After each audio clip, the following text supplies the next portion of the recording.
Here's your wrestling news for February 18th, 2026. Your headlines for today include real reason Gunther missed Elimination Chamber qualification, rumor killer on what's really inside WWE's mystery crate, Ronda Rousey returning to MMA after 10 years, WWE already dropped the ball on former AEW champion, NXT Women's North American title booking surprises fans, first ever draw shocks WWE Speed Tournament, where is WWE taking the Sol Ruca and Zaria alliance, and more. Javon Evans earning his Elimination Chamber spot on Raw wasn't just about a breakout win, it was a calculated creative pivot. On the surface, Evans pulled off a surprise, but the real turning point came when Dragon Lee interfered and cost Gunther the match. Dragon Lee's interference gives WWE an immediate feud to build around, and if history tells us anything, Gunther doesn't let things slide. This could very well lead to a match with Dragon Lee at Elimination Chamber. From there, the bigger picture starts to form. With reports from PW Insider suggesting creative is leaning more toward Oba Femi versus Brock Lesnar rather than Lesnar versus Gunther at WrestleMania 42, that shift creates space, and that space could belong to Rey Mysterio. A Gunther versus Rey Mysterio program, especially with Mysterio's looming retirement narrative hovering in the background, feels like a high-stakes, legacy-driven WrestleMania match waiting to happen. The student of European brutality versus the ultimate underdog icon, that's a contrast WWE knows how to sell. Meanwhile, Evans' victory tells its own story. Placing him inside the Elimination Chamber fast-tracks his credibility. That structure is built for chaos, risk, and highlight real moments, exactly the environment where Evans thrives. He doesn't even need to win the chamber, just surviving, flying, and standing out amongst established names elevates him. So this wasn't just an upset, it was layered booking. Evans gets the spotlight, Gunther gets a personal vendetta, and WrestleMania seeds quietly get planted in the background. There's been a lot of speculation surrounding the mystery crate on Raw, with many fans believing it could signal Chris Jericho's return. The theory picked up steam online, especially since the crate isn't supposed to be opened until Elimination Chamber, which made people think WWE was building toward a surprise reveal. However, that idea has now been shut down. According to a report from Fightful, Jericho remains under contract with All Elite Wrestling. In fact, his deal was reportedly paused or frozen when he stepped away last year, meaning he's still contractually tied to AEW. That makes a WWE return highly unlikely at this stage.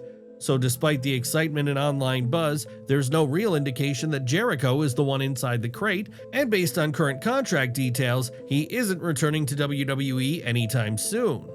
For fans who are hoping for a shock comeback, that news is understandably disappointing, but as of late, the mystery appears to be leading somewhere else entirely. Ronda Rousey may have insisted last year that an MMA comeback wasn't in her plans, but that stance has officially changed. According to Deadline, Netflix is stepping into the MMA world in a massive way by promoting a professionally sanctioned bout between Ronda Rousey and Gina Carano. This bout is scheduled for May 16, 2026 at the Intuit Dome and will mark Netflix's first ever live MMA broadcast. For Rousey, this is her first MMA fight since 2016, ending a 10-year absence from the cage.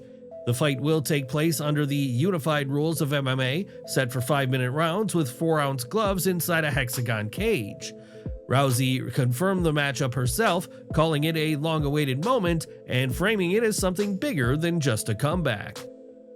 Been waiting so long to announce this, me and Gina Carano are going to throw down in the biggest super fight in women's combat sports history, and we're partnering with the Fighter First promotion MVP, as well as the biggest and baddest streamer on the planet, Netflix. This is for all MMA fans, past, present, and future. What makes this even more notable is the timing. In October 2025, Rousey told TMZ Sports she was focused on rebuilding her confidence and prioritizing motherhood rather than competing again. Now, instead of returning to the UFC, she's headlining a global streaming giant's first MMA event, a move that feels strategic as much as competitive. A decade away from the cage is no small gap, but if there's one thing Rousey has always understood, it's how to create a moment. Are you surprised she's coming back? And who do you think wins this super fight? After last week's standout Tatum Paxley video package, NXT followed up with a subtle but telling development. Izzi was shown watching the video on her phone, almost as if responding directly to it. Speaking with the other members of the Culling, Dame claimed Paxley is incapable of real change. She then made a bold statement: no matter which version of Tatum shows up at Vengeance Day, the championship isn't leaving her.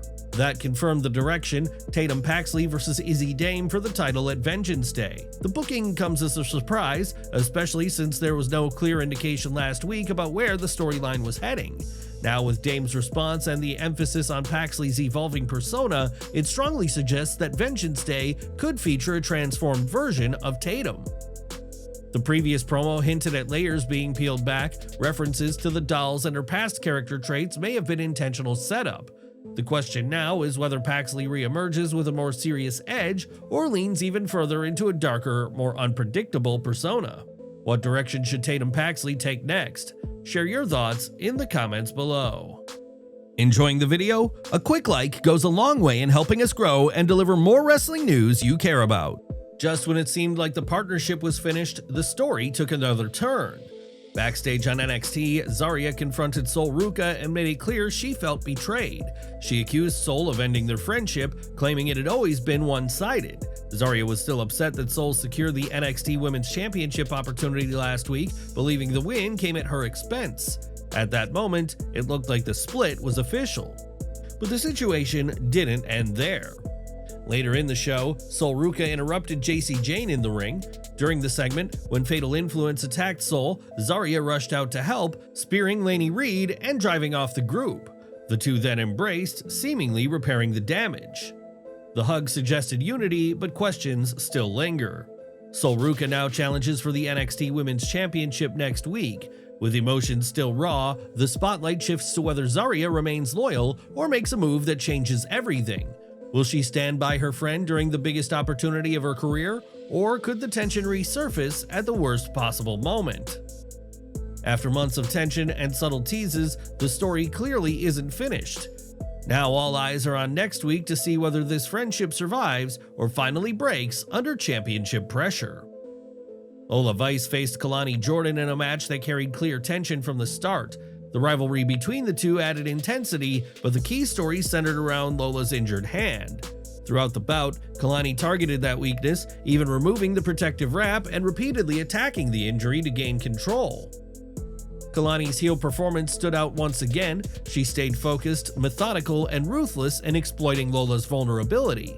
A turning point came when Lola attempted a backhand strike on the outside, only to accidentally hit the wall instead. The impact appeared painful and shifted momentum firmly in Kelani's favor. From there, Kelani capitalized. She locked in a submission and forced Lola to tap out, securing the victory. There was also a questionable moment before the finish.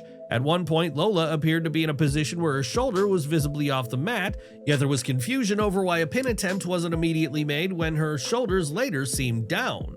The referee gestured that her shoulders were down, but no count was initiated, creating a brief moment of uncertainty before the submission ultimately ended the match. Seems like yet another referee botch, don't you think? During the opening match, Vic Joseph introduced himself on commentary as usual. When it was Booker T's turn, Joseph specifically referred to him as his award-winning broadcast partner. The line stood out because just last week, Booker T was voted worst television announcer in the Wrestling Observer Newsletter Awards, and he reportedly won by a significant margin. Given that context, the award-winning remark felt like a playful jab, likely poking fun at the result rather than offering straightforward praise. As Ricky Saints was walking through the parking lot, Joe Hendry blindsided him, sparking a brief brawl that security quickly shut down. After the commercial break, Hendry headed to the ring and demanded that Saints come out and face him. Instead of meeting him in the ring, Saints appeared in the crow's nest. He didn't hold back, saying that seeing Hendry holding the championship makes him sick. He dismissed Hendry as nothing more than a gimmick and claimed he sees through the act. The verbal exchange escalated, with both men trading sharp words until Saints made it official by challenging Hendry to a title match at Vengeance Day. Hendry immediately accepted. While the segment followed a familiar formula to set up a championship match, both men made the most of it. Saints in particular stood out with his delivery and presence. Elsewhere on the show, Tony D'Angelo returned to action for the first time in months, facing Cutler James, debuting new entrance music and updated gear that matched his refreshed persona. The match was fast and physical from the opening bell. Although it lasted only a few minutes, the intensity made it feel impactful, and D'Angelo secured a decisive win. After the match, Dion Lennox attacked Tony, but D'Angelo fought back against Dark State and used the steel steps to deal extra damage. With a few more minutes, this bout could have easily been one of the standout matches of the night. A tag title shot was on the line in a fatal four-way this week. A future tag team title opportunity was up for grabs in a fatal four-way match featuring four very different teams: the Vanity Project, Hank and Tank, OTM, and the Culling. With 4 teams involved but only 2 wrestlers officially allowed in the ring at one time, the pace stayed quick. Tags were happening constantly, sometimes strategically and sometimes out of pure chaos. Despite that, the match never felt confusing. It was clear who the legal competitors were, which helped keep the action smooth even as momentum shifted from team to team. The size contrast stood out immediately. Nema and Price brought a powerful, imposing presence, while Baylor and Smokes looked noticeably smaller by comparison.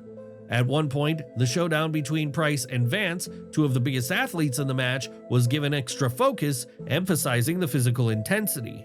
The finish came when Drax and Jake interfered, costing Spears a chance at victory. Baylor capitalized, falling onto Spears for the pin and securing the win.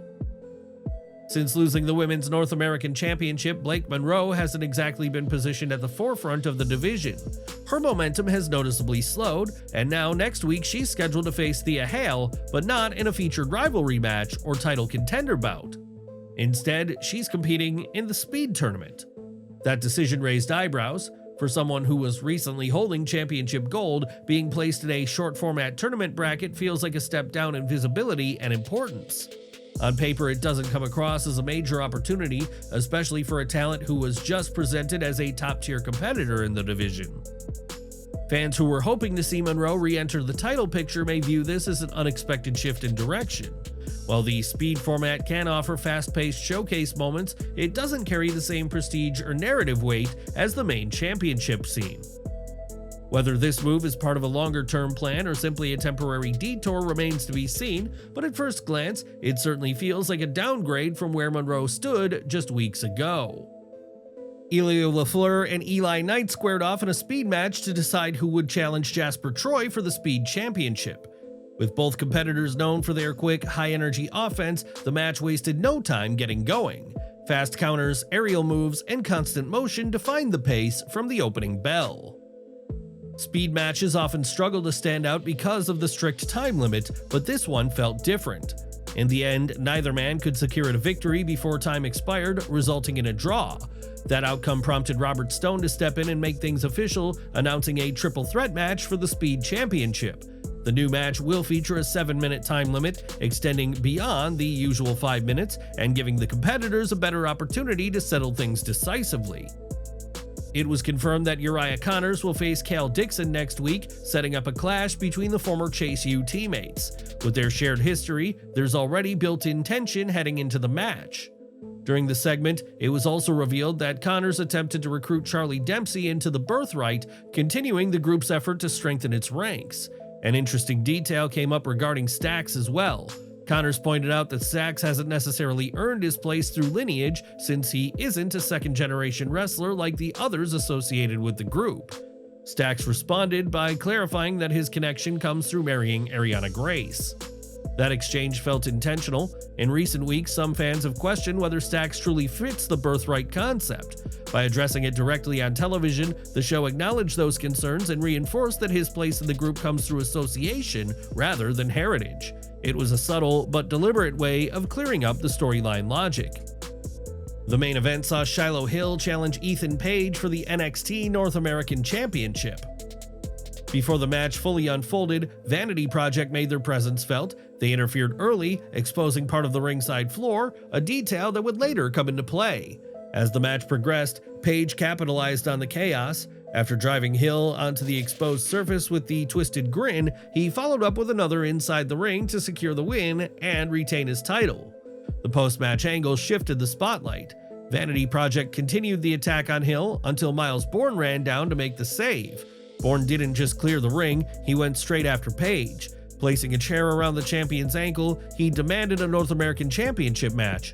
Page agreed to the challenge for next week, but that didn't stop Bourne. He crushed Page's ankle anyway, sending a clear message. For weeks, Page had been telling Bourne he needed to show more aggression. Ironically, that intensity may have just surfaced, and it came at Page's expense. That wraps up NXT for the night. How would you rate the show? What was the best segment, and why? Let us know in the comments below. Don't miss our next video coming at 5:30 p.m. Eastern with all the latest wrestling updates. Smash that bell icon and select all notifications so you're always in the loop.